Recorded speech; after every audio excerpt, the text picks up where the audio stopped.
দ্রুত পায়ে হেঁটে যাচ্ছে রিমি। আজ একটু বেশি দেরি হয়ে গেল।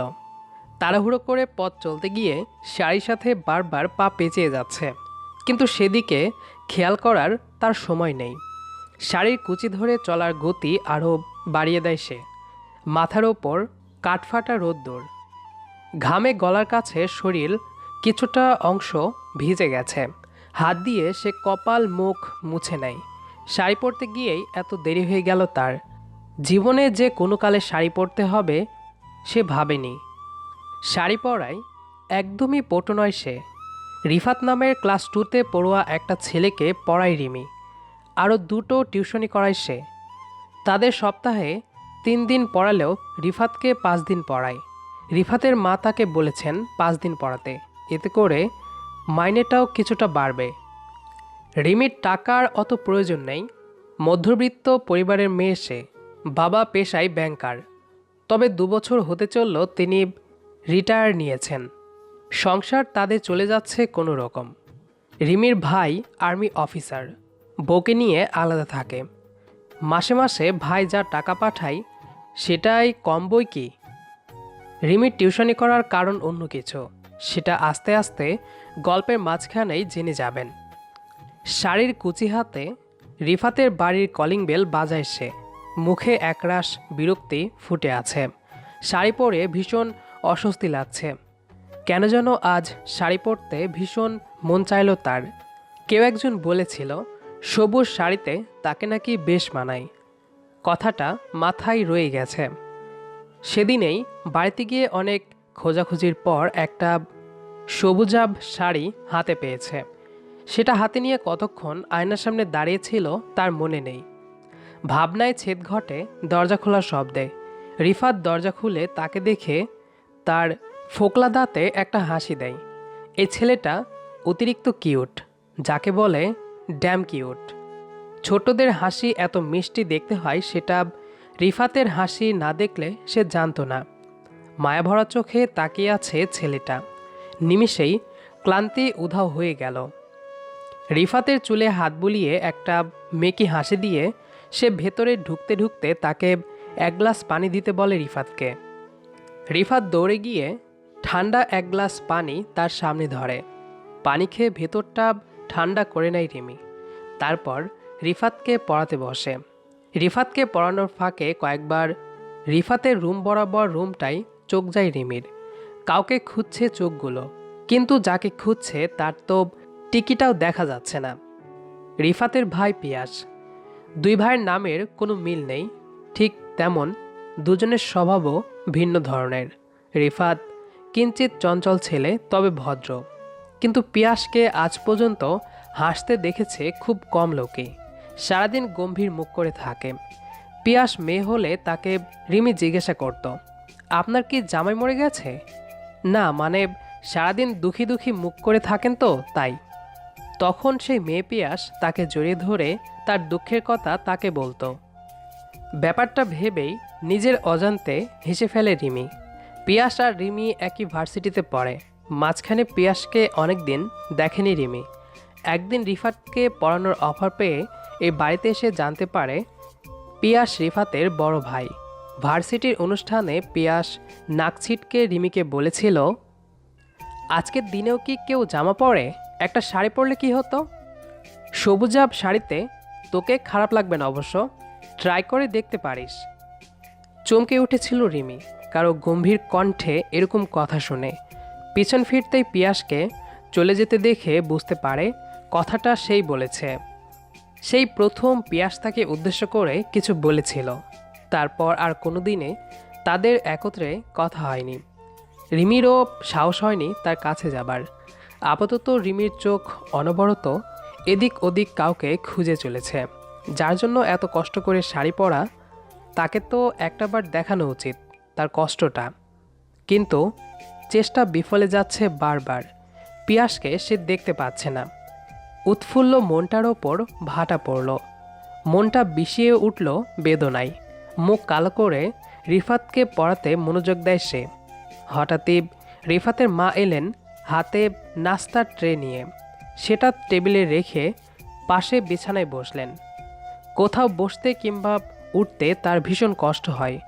বয়সের সাথে সাথে আরও নানা রোগব্যাধি দেহে জড়ো হতে শুরু করেছে। রিমি উঠে গিয়ে পিয়াসের মাকে ধরে সাবধানে বসিয়ে দিল। এই মেয়েটিকে পিয়াসের মা ভীষণ পছন্দ করেন।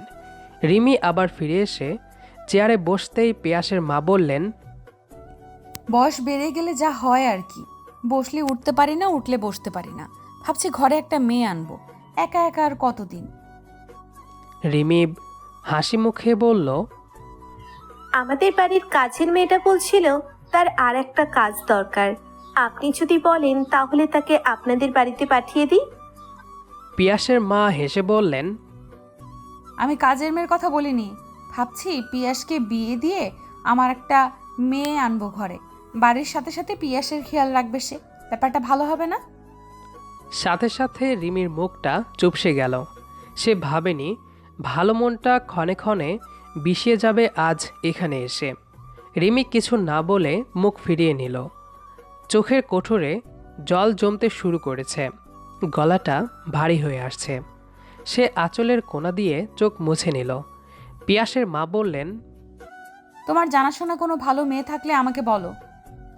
রিমি নিজেকে সামলে নিয়ে একটু হাসার চেষ্টা করে বলল, জি ঠিক আছে। পিয়াস অনেকক্ষণ ধরে বারান্দায় দাঁড়িয়ে আছে তার প্রেয়সীকে দেখার জন্য।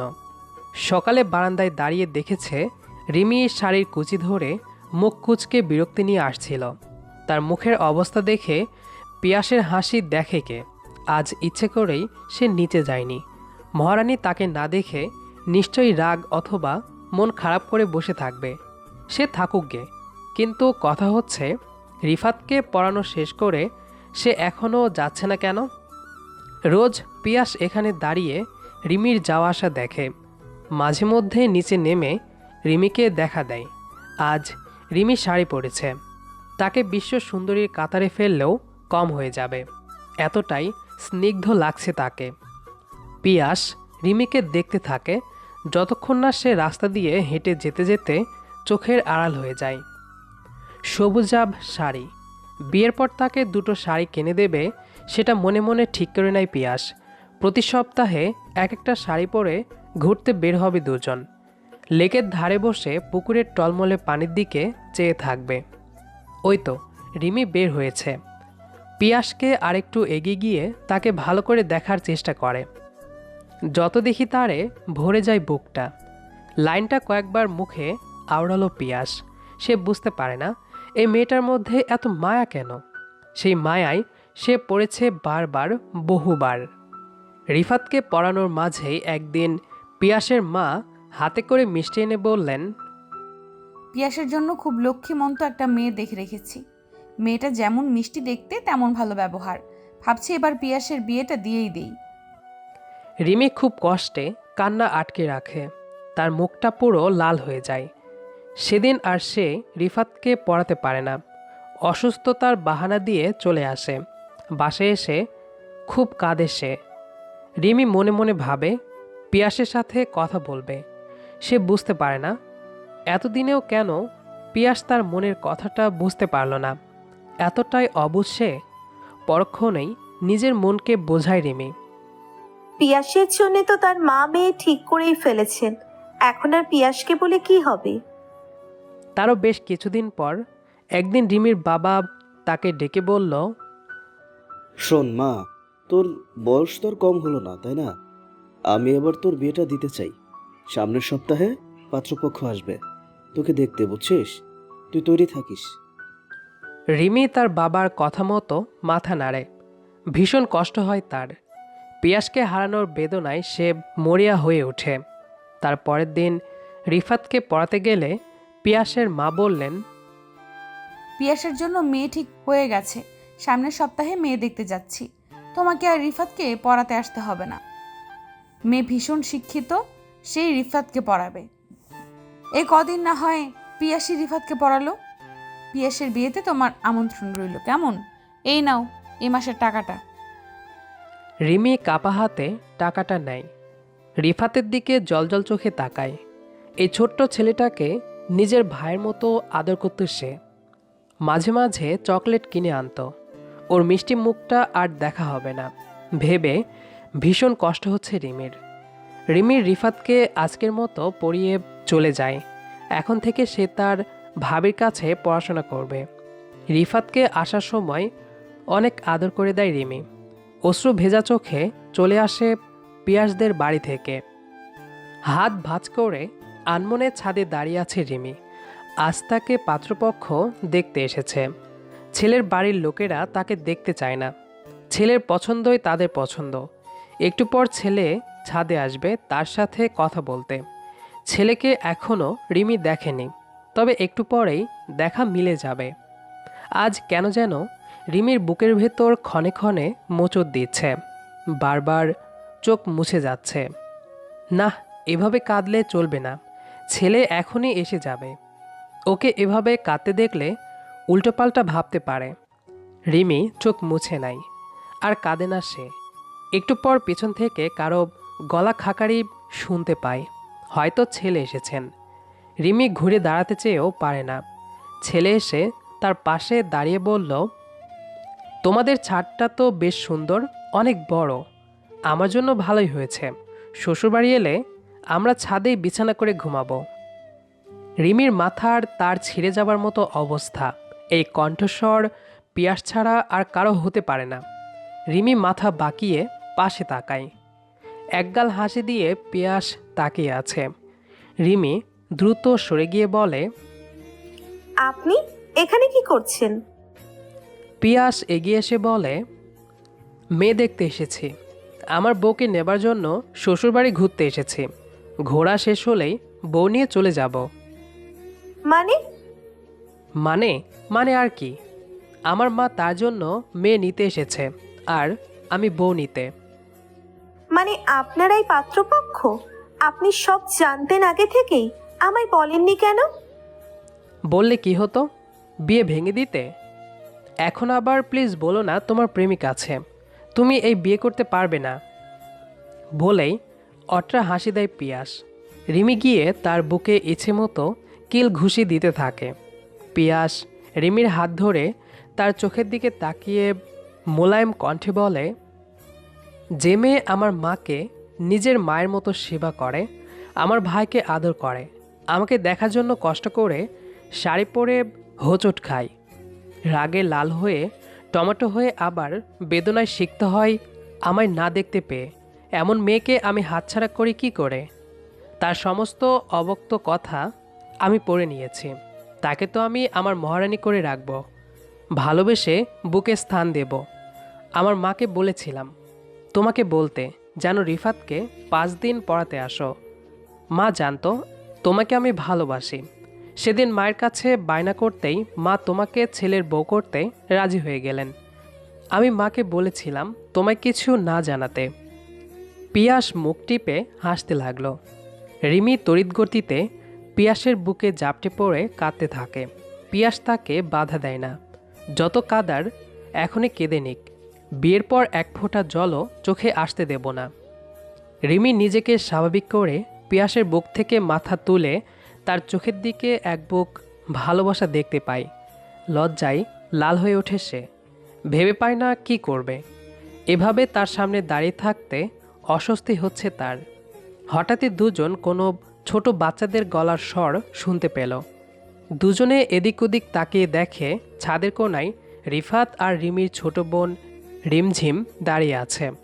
রিফাত নত হয়ে রিমঝিমকে বারবার সরি বলছে, আর রিমঝিম মুখ ফুলিয়ে দাঁড়িয়ে আছে। দুজনকে ছোট্ট দুটো কিউট জুটি লাগছে। রিফাত কাঁদো কাঁদো কণ্ঠে বলল, সরি রিমঝিম, আর কোনোদিন তোমার চকলেট খেয়ে ফেলবো না।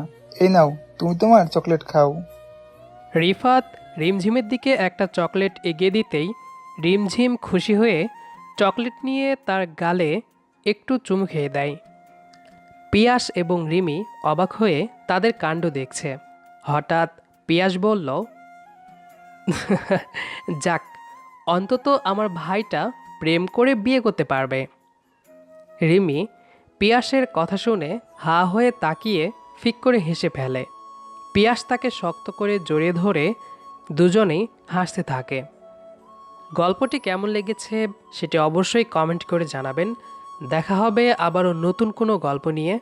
সেই পর্যন্ত আমাদের সাথেই থাকবেন। ধন্যবাদ সবাইকে।